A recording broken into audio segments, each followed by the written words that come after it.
হয়ে গেছে। এগুলো বাংলাদেশের মানুষ আওয়ামী সরকারের আমলে, বিএনপি সরকারের আমলে যে দাবিগুলো নিয়ে মাঠে নামে, আজকে আমাদেরকে মাঠে নামতে হয়েছে দেখি না। আমরা মৌলিক কোনো পরিবর্তন দেখি নাই, আমরা সংস্কার দেখি নাই, আমরা ফ্যাসিস্টের দৃশ্যমান বিচার দেখি নাই। আমরা অন্তর্বর্তীকালীন সরকারের কাছে আশা করেছিলাম তিনি জনগণের ভাষা বুঝবেন। দুঃখ পরিতাপের বিষয় বলা হচ্ছে এই অন্তর্বর্তীকালীন সরকারের লন্ডন সফরের পর তার চিন্তাধারার পরিবর্তন হয়েছে।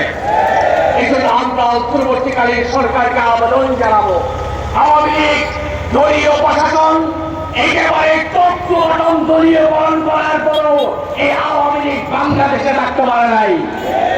আওয়ামী লীগ বাংলাদেশে থাকতে পারে নাই। বাংলাদেশের মানুষ প্রয়োজনে নিজেদের অধিকার আদায়ের জন্য আরেকটি পাশে আগস্টের অভ্যুত্থানের প্রস্তুতি নিবে।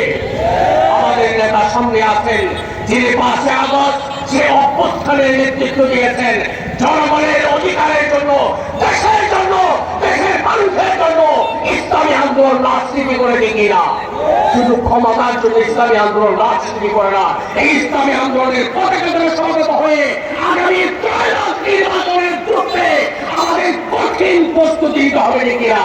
নতুন করে কোনো প্যাসিভ যাবে এই বাংলাদেশের ক্ষমতায় অধিষ্ঠিত হতে না পারে।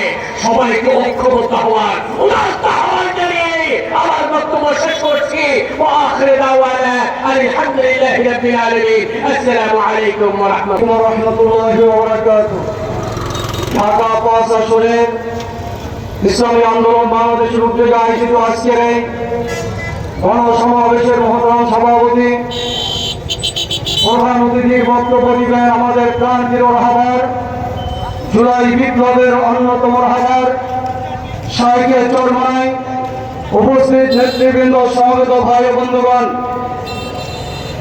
কথাবার্তা স্পষ্ট।